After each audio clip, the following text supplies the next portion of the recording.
En 1873, en New Haven, Connecticut,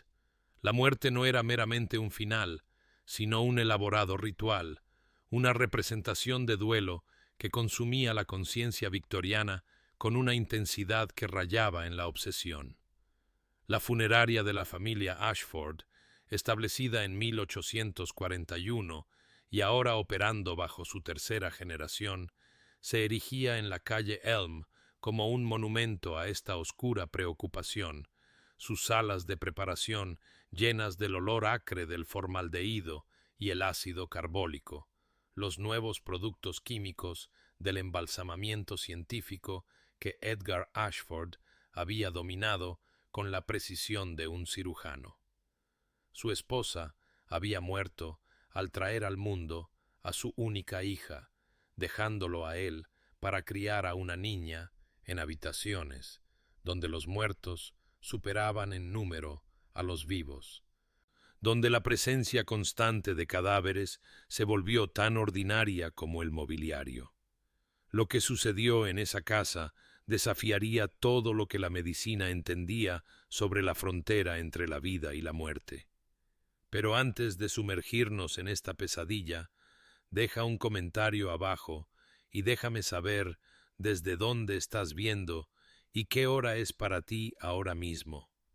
Y si eres nuevo aquí y amas las historias escalofriantes, presiona el botón de suscripción.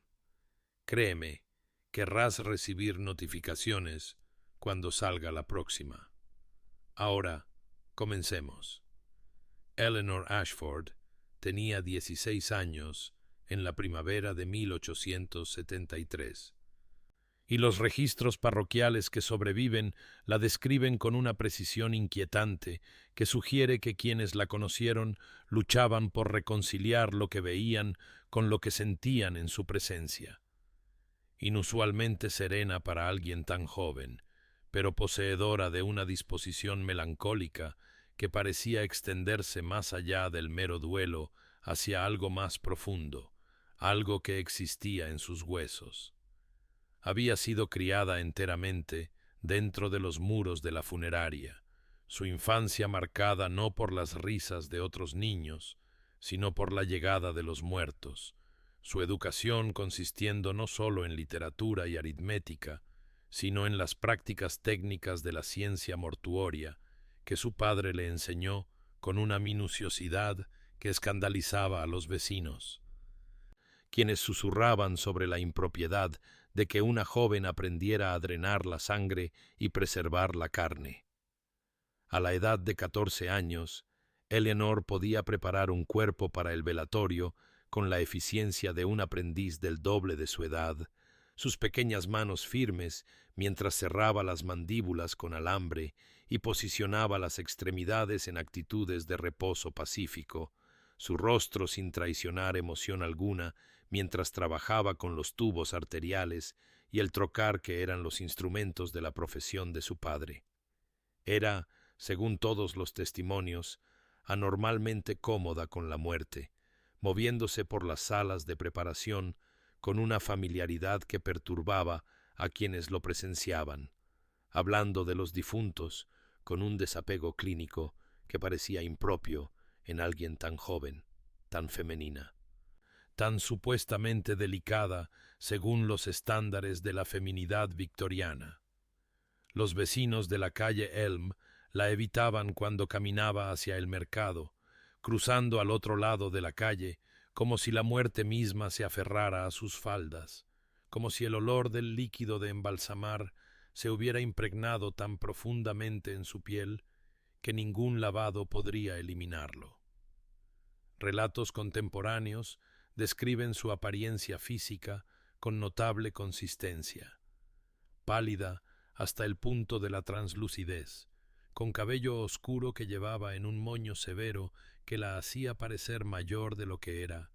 ojos que un testigo describió como del color del humo, ni azules ni grises, sino algo intermedio, algo que parecía mirar a través de ti en lugar de a ti. No tenía amigos de su edad, ni pretendientes a pesar de la modesta riqueza y respetabilidad de su padre, ni vida fuera de los muros de la funeraria que se había convertido tanto en su hogar como en su prisión. Su rutina diaria fue documentada en una carta escrita por una tía preocupada que la visitó en 1872. Levantarse al amanecer para ayudar a su padre con las preparaciones matutinas, pasar las tardes leyendo textos médicos en el salón donde se realizaban los velatorios, y las noches asistiendo con las nuevas llegadas o manteniendo el equipo y los suministros. Era, en todo aspecto medible, una joven normal siendo entrenada en una profesión anormal, aislada por las circunstancias y la elección, su futuro tan predeterminado como los cuerpos que ayudaba a preparar. Pero algo se estaba cultivando en ese aislamiento, algo que ni ella ni su padre podrían haber anticipado. Algo que la transformaría de la inusual hija de un funerario en algo que la ciencia médica no podría explicar y que la historia lucharía por creer. El 17 de marzo de 1873, el cuerpo de Thomas Aldrich llegó a la funeraria Ashford a primera hora de la tarde, transportado por dos hombres que explicaron en voz baja que el difunto, un oficinista de 34 años, empleado por el ferrocarril de Hartford y New Haven, se había desplomado en su escritorio sin previo aviso, muerto antes de que el médico de la compañía pudiera ser llamado. Edgar Ashford examinó el cuerpo con su ojo experto, notando la falta de trauma evidente, el ligero tinte azulado en los labios que sugería un fallo del corazón o los pulmones. Y le indicó a Eleanor que comenzara a preparar la estación de lavado mientras él mezclaba el fluido arterial en las proporciones precisas que había perfeccionado a lo largo de 2 décadas de práctica.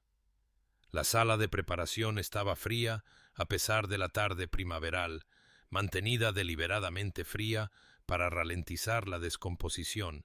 y Eleanor trabajó con su eficiencia habitual, ayudando a su padre a colocar el cuerpo en la mesa de porcelana, quitándole la ropa con el cuidado metódico que preservaba la dignidad incluso en la muerte,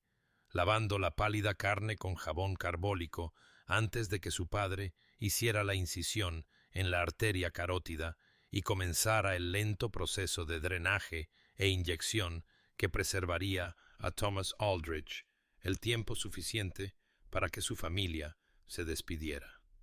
Estaba sosteniendo la palangana para recoger la sangre oscura que la gravedad extraía del cadáver, observando cómo la mezcla química reemplazaba gradualmente lo que una vez había transportado vida por sus venas, cuando lo oyó. Una sola palabra, susurrada tan suavemente que al principio pensó que era el sonido del fluido moviéndose a través del tejido muerto, el gorgoteo del desplazamiento que a veces acompañaba el proceso de embalsamamiento. Pero entonces vino de nuevo, más claro esta vez, inconfundible en su articulación. Sarah. Las manos de Eleanor se sacudieron involuntariamente, casi derramando la palangana, y su padre la miró con preocupación, preguntándole si estaba bien, pero ella asintió rápidamente y se recompuso, diciéndole que no era nada, solo un momento de mareo por los vapores químicos. El nombre quedó suspendido en el aire entre ellos, inaudible para Edgar, imposible y, sin embargo, tan perfectamente claro en la mente de Eleanor que podía recordar su timbre exacto, la cualidad masculina de la voz, la desesperada suavidad de la pronunciación. No dijo nada, volviendo a su trabajo con una compostura forzada, pero su corazón martilleaba contra sus costillas con una violencia que la dejaba sin aliento, su mente corriendo a través de explicaciones racionales. Agotamiento por falta de sueño, los efectos de la exposición prolongada a los vapores de formaldehído, el poder de la sugestión después de años de trabajar con los muertos. Debió de haberlo imaginado, se dijo a sí misma. Debió de haber creado el sonido a partir de los ruidos ambientales de la sala de preparación, el siseo de las lámparas de gas, el asentamiento del edificio, los sonidos internos de un cadáver siendo químicamente transformado. Su padre no notó nada inusual, completando el procedimiento con su precisión acostumbrada, y Eleanor lo ayudó a vestir el cuerpo y acomodarlo en el ataúd de velatorio sin delatar el temblor en sus manos. Esa noche, sola en su habitación sobre las cámaras de preparación, Eleanor permaneció despierta mirando al techo, reviviendo el momento una y otra vez, cuestionando su cordura, preguntándose si el aislamiento y la constante proximidad a la muerte finalmente habían fracturado algo esencial en su mente. No oyó nada más, solo los sonidos ordinarios de la casa asentándose a su alrededor, y finalmente se convenció de que no había sido nada, una treta de los sentidos agotados, un delirio momentáneo que no se repetiría. Estaba equivocada. Durante las semanas siguientes sucedió de nuevo, y luego otra vez, y los registros fragmentarios que sobreviven del diario de Eleanor, descubiertos décadas más tarde en un baúl sellado en un ático de Hartford, revelan la progresión de su experiencia con una precisión que hace que la imposibilidad de todo sea aún más perturbadora. El 24 de marzo, durante la preparación de la señora Adelaide Hoffman, de 67 años, Eleanor oyó la palabra frío, repetida 3 veces en una voz delgada y aflautada, que parecía provenir de algún lugar dentro del propio cadáver. El 2 de abril, mientras ayudaba con el embalsamamiento de un niño que había sucumbido a la escarlatina, oyó «mamá»,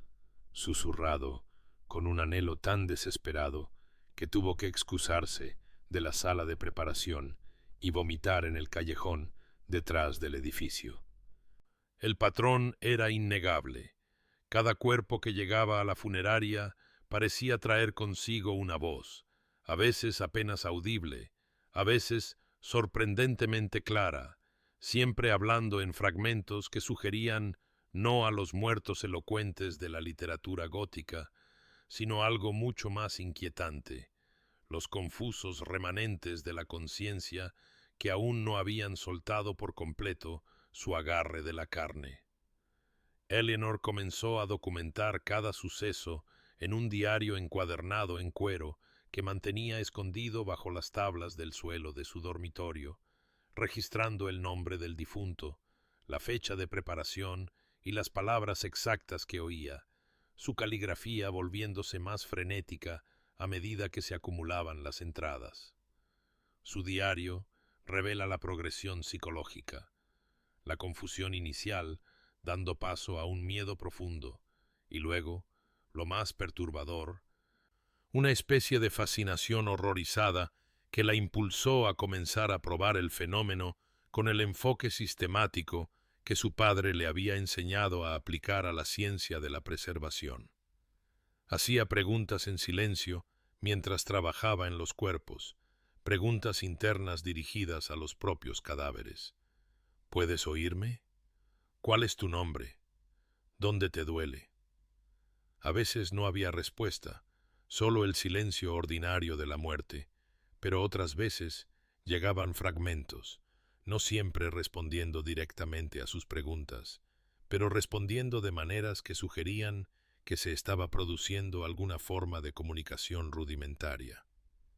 El 15 de abril, preparando el cuerpo de George Whitman, un comerciante que había muerto de apoplejía, preguntó en silencio sobre su familia, y el susurro que llegó fue específico y verificable. Dile a Margaret que el dinero está en la caja azul. El 22 de abril, trabajando en los restos de una mujer que había muerto en un accidente de carruaje, Eleanor oyó, «No puedo ver», repetido una y otra vez, el pánico en la voz fantasma tan palpable que Eleanor tuvo que agarrarse al borde de la mesa de preparación para estabilizarse, lo que hacía que estos susurros fueran verdaderamente perturbadores era su absoluta mundanidad, su falta de revelación dramática o significado teológico. Los muertos no hablaban del cielo o del infierno, no ofrecían sabiduría profunda ni advertencias terribles, sino que pronunciaban los pensamientos confusos y fragmentarios de mentes que parecían atrapadas en el momento de su muerte, incapaces de comprender su estado, incapaces de avanzar o retroceder. Eleanor no se lo contó a nadie, aterrorizada de que hablar de ello confirmaría su locura, de que su padre la internaría en el hospital para dementes de Connecticut,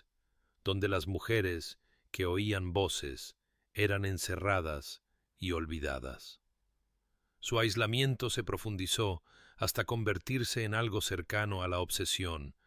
cada momento de vigilia consumido por la anticipación y el temor de la llegada del próximo cuerpo, el siguiente susurro que demostraría que, o bien, estaba perdiendo la cabeza, o experimentando algo que la ciencia médica no tenía marco para explicar,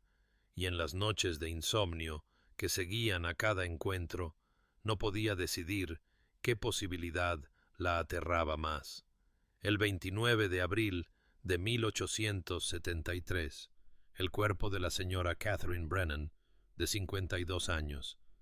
fue entregado a la funeraria Ashford con un certificado de defunción que indicaba la causa como complicaciones de una neumonía. Su esposo y 3 hijos adultos, siguiendo el coche fúnebre en un estado de visible dolor que Edgar anotó en sus registros de admisión como profundo y genuino.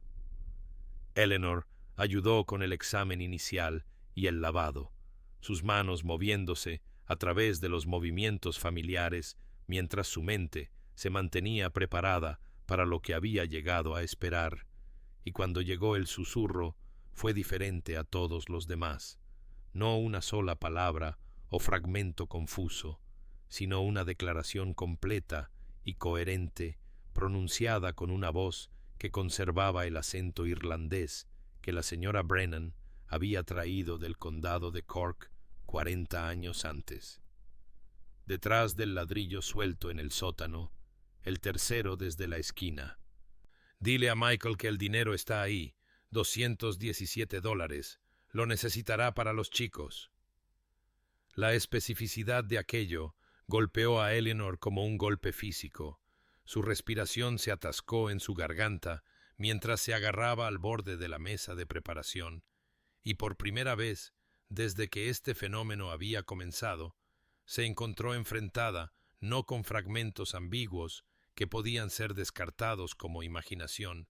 sino con información concreta y verificable que podría probar de una vez por todas si estaba perdiendo la cabeza o experimentando algo que desafiaba toda explicación racional en la que le habían enseñado a confiar. Luchó con la decisión durante 3 días, con el cuerpo descansando en la sala de velatorio mientras la familia Brennan hacía sus arreglos. Las entradas de su diario de este período revelando una crisis psicológica que la consumió por completo. Si investigo y no encuentro nada, estoy loca y debo aceptar que estoy oyendo voces que no existen. Si investigo y encuentro exactamente lo que describió, entonces debo aceptar algo mucho más aterrador, que la frontera entre la vida y la muerte no es lo que creemos, que la conciencia persiste en la carne que debería estar en silencio, que de alguna manera soy capaz de oír lo que nadie más puede oír. El 2 de mayo, incapaz de soportar más la incertidumbre, Eleanor caminó las 6 cuadras hasta la casa de los Brennan en la calle Chapel, su corazón martilleando con cada paso, y cuando Michael Brennan abrió la puerta, le dijo con toda la compostura que pudo reunir que su madre le había dejado algo, que lo había recordado en el último momento y le había pedido a Eleanor que transmitiera el mensaje. La confusión en su rostro se convirtió en escepticismo, pero Eleanor repitió las instrucciones exactamente como las había oído, y cuando él descendió a su sótano y regresó 15 minutos después, con las manos temblorosas y el rostro sin color, sosteniendo una bolsa de lona que contenía exactamente $217 en billetes y monedas escondidos detrás de un ladrillo suelto que ni siquiera él sabía que se podía quitar, Eleanor sintió cómo los últimos y frágiles hilos de la explicación racional se rompieron dentro de su mente. Esto no era locura, ni coincidencia, ni el poder de la sugestión o los efectos de la exposición a productos químicos. Los muertos le estaban hablando, y sólo ella podía oírlos. Regresó a la funeraria en un estado de shock entumecido, su visión del mundo destrozada, su comprensión de la realidad fundamentalmente alterada, y supo con absoluta certeza que ya no podía llevar esta carga sola, que debía contárselo a su padre y rezar para que la creyera en lugar de internarla en un manicomio, porque la alternativa era continuar en aislamiento con un don o una maldición que se hacía más fuerte con cada cuerpo que llegaba, cada susurro que demostraba que lo imposible no sólo era posible, sino innegable y aterradoramente real. En la noche del 3 de mayo de 1873, Eleanor entró en el estudio de su padre, donde él revisaba los libros de contabilidad y pronunció las palabras que alterarían irrevocablemente sus vidas. «Padre, necesito decirte algo, y pensarás que he perdido la cabeza. Pero te juro por la memoria de madre que lo que voy a decir es la verdad absoluta».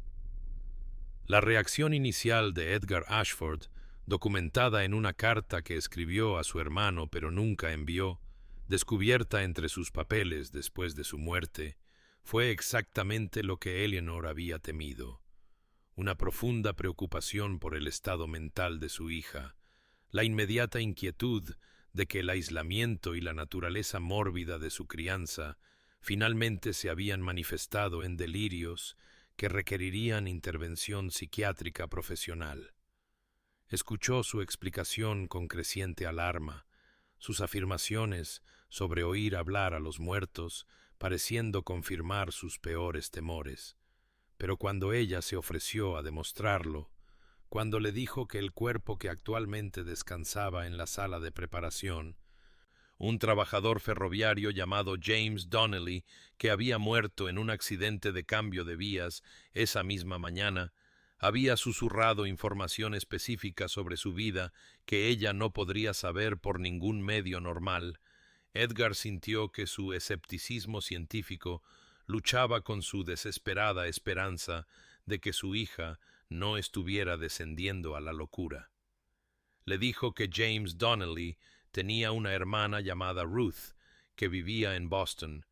que había estado ahorrando dinero para visitarla, que los ahorros estaban escondidos en una lata de tabaco bajo las tablas del suelo de su habitación en la casa de huéspedes, que había planeado tomar el tren la semana siguiente.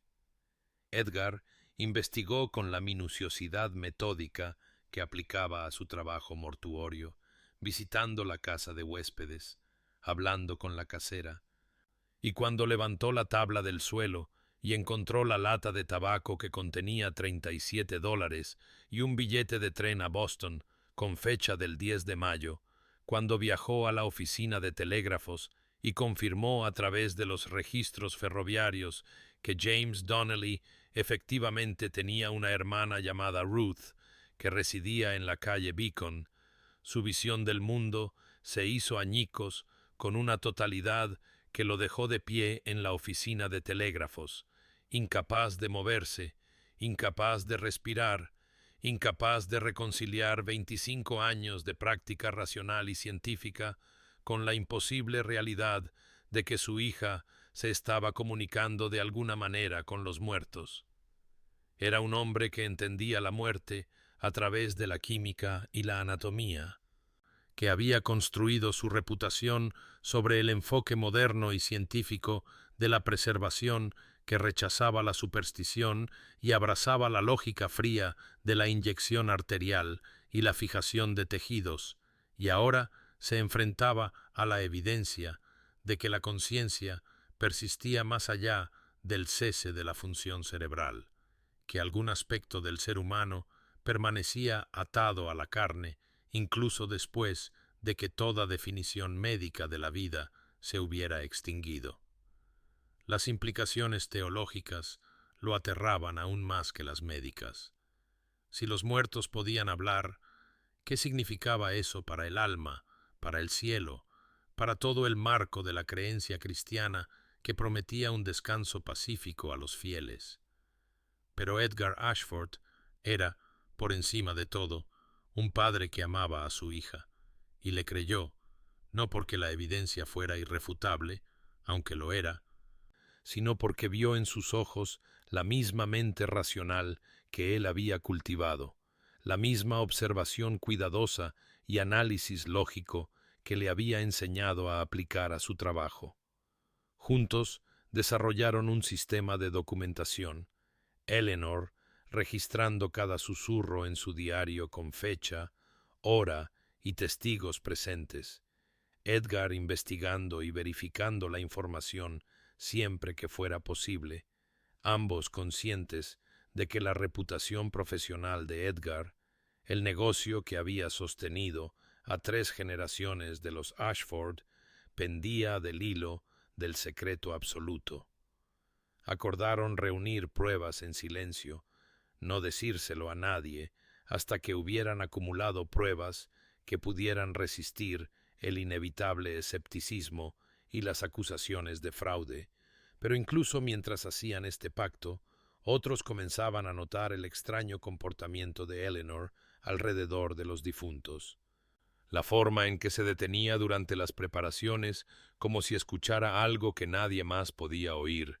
la asombrosa precisión con la que a veces conocía detalles sobre los difuntos que no se habían compartido con la funeraria, y los susurros sobre la peculiar hija del funerario se extendían por New Haven como un contagio que no podía ser contenido. El reverendo Samuel Whitmore, de la primera iglesia congregacional, oyó los rumores por primera vez a mediados de mayo de 1873, susurrados por la hija de la señora Adelaide Hoffman durante una visita de condolencia, la voz de la mujer bajando a un susurro conspirador mientras relataba cómo Eleanor Ashford había sabido de alguna manera que el anillo de bodas de su madre había sido enterrado con su primer esposo 30 años antes. Información que nunca se había compartido con la funeraria y que la propia hija había descubierto recientemente entre los papeles de su madre. El reverendo escuchó relatos similares durante la semana siguiente. La chica Ashford sabía cosas que no debería, poseía información que sólo podría haber venido de los propios difuntos, hablaba con una certeza inquietante sobre asuntos que se habían mantenido en la más estricta confidencialidad. El 19 de mayo, Whitmore llegó a la funeraria Ashford bajo el pretexto de una preocupación pastoral, expresando inquietud por el bienestar espiritual de una joven que crecía en una proximidad tan cercana a la muerte, y Eleanor, bajo estrictas instrucciones de su padre de mantener un secreto absoluto, fue evasiva en sus respuestas. Su incomodidad tan obvia que sólo profundizó la sospecha de Whitmore de que algo profundamente inusual estaba ocurriendo. Pero Whitmore no era un simple párroco de pueblo. Era un graduado de la Escuela de Teología de Yale, con un intelecto agudo y un enfoque metódico de los asuntos espirituales, y diseñó una prueba con la precisión calculada de un científico diseñando un experimento.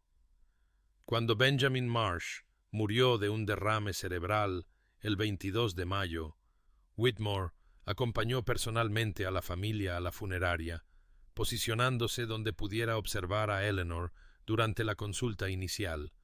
y observó cómo ella se detenía en medio de la discusión sobre los arreglos del entierro, sus ojos perdiéndose por un momento antes de mencionar en voz baja que el señor Marsh siempre había querido ser enterrado con el reloj de bolsillo de su padre. Información que hizo que la viuda de Marsh jadeara y preguntara cómo era posible que Eleanor lo supiera, ya que Benjamin nunca se lo había dicho a nadie excepto a ella, y el reloj todavía estaba en el cajón de su dormitorio. El horror de Whitmore solo era igualado por su fascinación,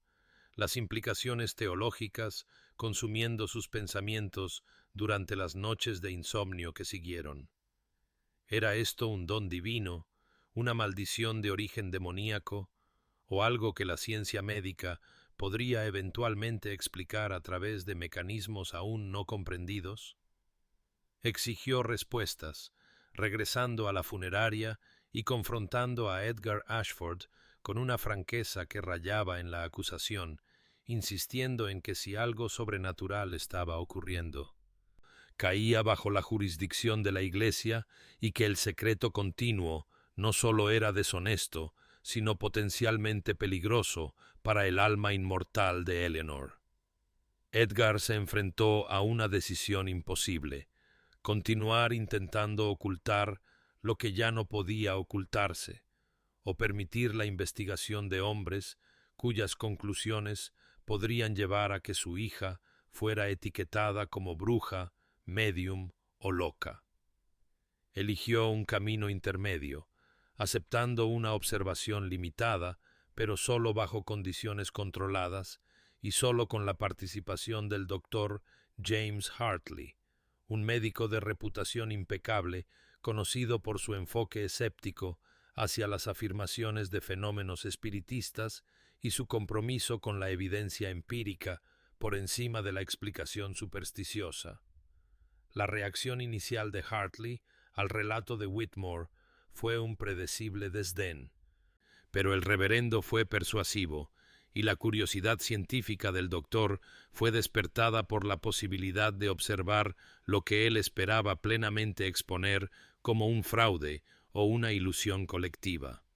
El 28 de mayo de 1873 se reunieron en el estudio de Edgar Ashford para planificar una observación formal, un experimento que validaría la habilidad imposible de Eleanor o revelaría la explicación racional que Hartley estaba seguro de que debía existir, y ninguno de ellos podría haber anticipado que lo que estaban a punto de presenciar desafiaría no solo sus creencias individuales, sino los mismos cimientos de lo que entendían sobre la naturaleza de la conciencia, la muerte y la terrible posibilidad de que la frontera entre ellos fuera mucho más permeable de lo que nadie se había atrevido a imaginar. El 24 de mayo de 1873, en la sala de preparación de la funeraria Ashford, se llevó a cabo un experimento que sería documentado en fragmentos de las notas médicas del doctor James Hartley, páginas que sobrevivieron a pesar de los aparentes intentos de destruirlas, notas escritas con una mano que se volvía cada vez más inestable a medida que avanzaban las observaciones. Se habían seleccionado 3 cuerpos con un cuidado meticuloso: un comerciante llamado Robert Davis, que había muerto de insuficiencia cardíaca; una costurera llamada Mary O'Connor, que había sucumbido a la tuberculosis; y un joven oficinista llamado Timothy Walsh, que había muerto en un accidente industrial. Para cada difunto, los miembros de la familia habían proporcionado sobres sellados que contenían información específica que sólo el difunto podría haber conocido, detalles verificados por testigos y guardados bajo llave hasta el momento de la revelación. Eleanor estaba de pie en el centro de la habitación, pálida como los propios cadáveres, rodeada por Hartley, el reverendo Whitmore y 2 médicos adicionales, el doctor Edmund Pierce y el doctor William Thatcher, todos los cuales habían sido informados de las afirmaciones que se hacían, y todos los cuales esperaban plenamente presenciar, o bien un engaño elaborado, o el descenso de una joven a una ilusión demostrable. Uno por uno, Eleanor se acercó a los cuerpos, sus manos temblorosas mientras las colocaba sobre la carne fría. Y uno por uno dijo la información que le llegaba en susurros que sólo ella podía oír.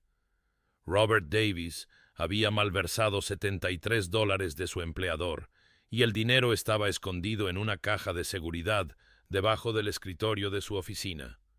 Mary O'Connor había dado a luz a un hijo ilegítimo 17 años antes, y el niño había sido adoptado por una familia en Providence. Timothy Walsh había estado teniendo una aventura con la esposa de su supervisor y habían estado planeando fugarse juntos el mes siguiente. Los sobres sellados se abrieron con manos que temblaban a pesar de los intentos de sus dueños por mantener un desapego clínico, y la información en su interior coincidía con las declaraciones de Eleanor con una precisión tan perfecta, tan imposiblemente precisa, que la habitación se sumió en un silencio tan profundo que el único sonido era el siseo de las lámparas de gas y la respiración entrecortada de los hombres cuya comprensión total de la realidad se estaba derrumbando a su alrededor.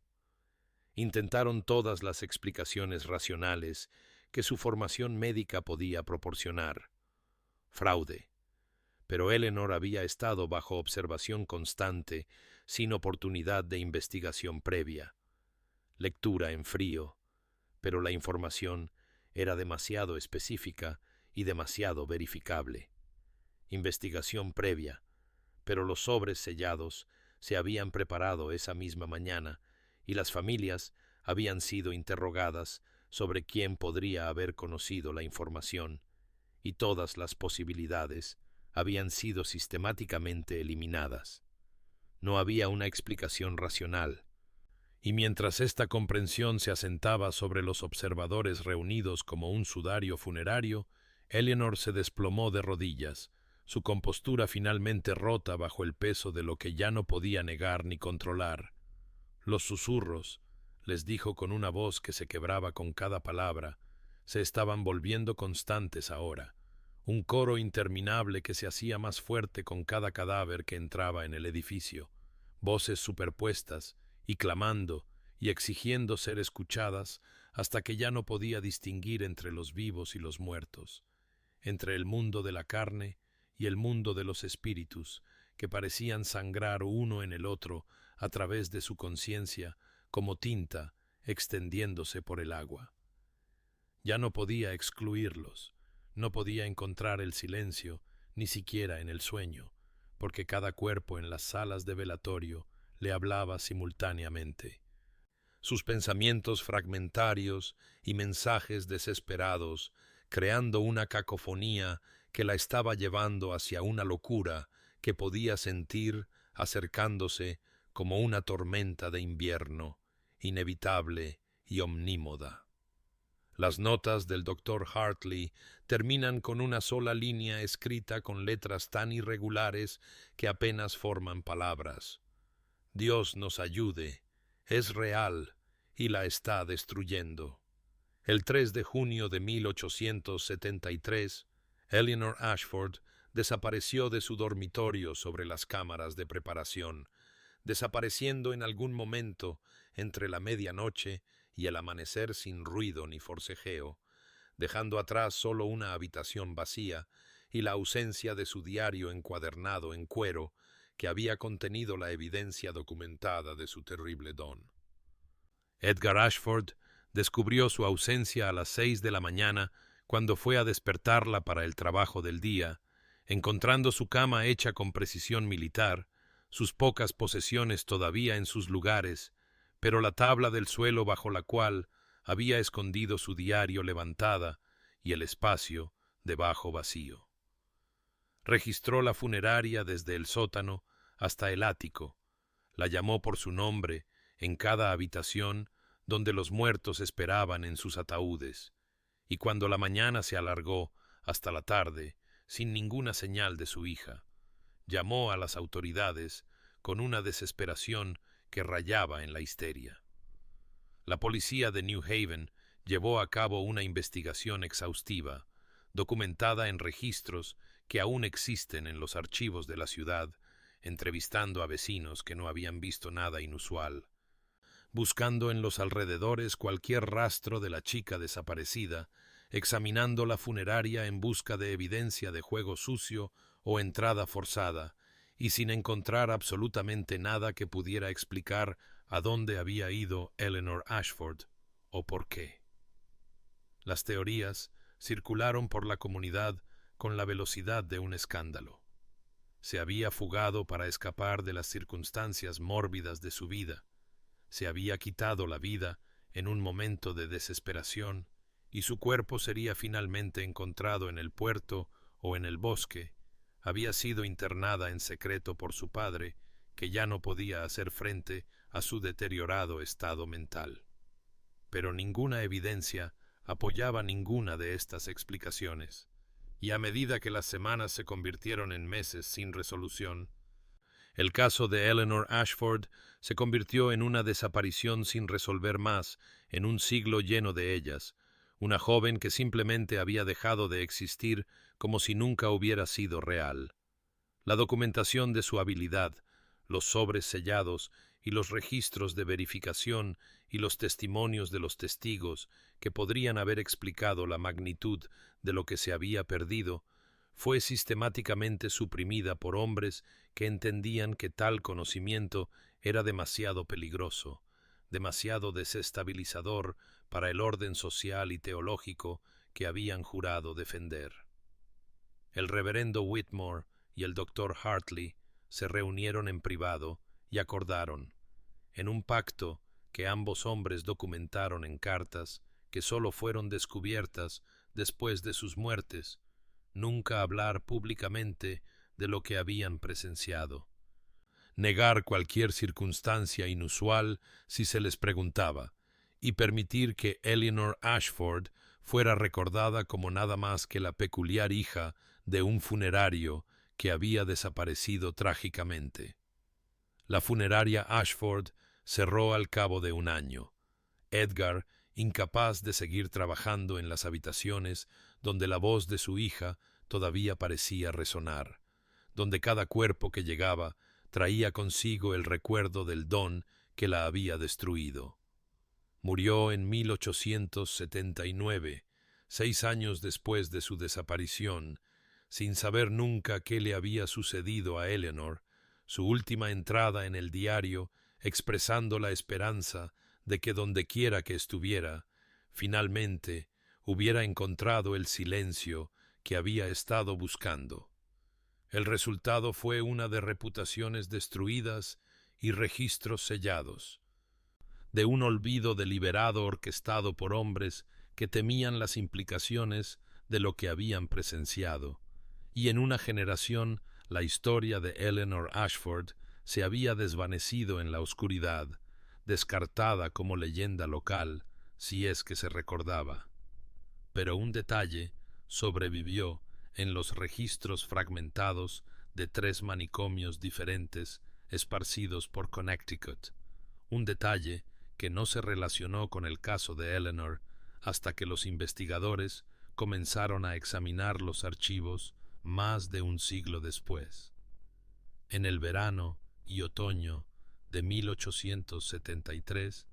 cada una de estas instituciones admitió a una joven cuyo nombre se registró de manera diferente en cada lugar, pero cuya descripción coincidía con la de Eleanor con una consistencia inquietante, y cuyo síntoma principal fue documentado con un lenguaje idéntico en los 3 informes médicos. Gritaba constantemente sobre voces que sólo ella podía oír, las voces de los muertos que no dejaban de hablar, y ningún tratamiento o contención podía traerle paz o silencio.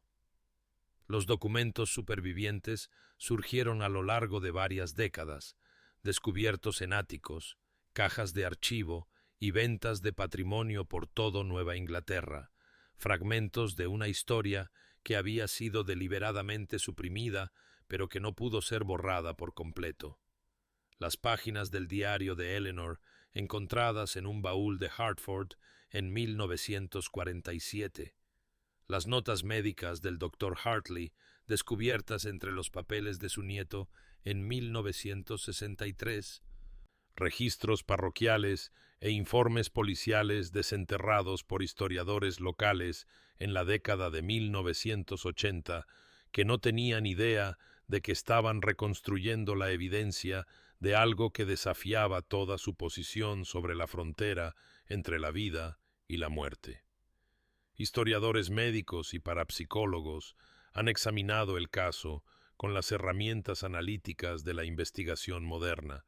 sometiendo los documentos a análisis forense, datación por carbono, verificación de caligrafía y cotejando las afirmaciones verificables con los registros históricos.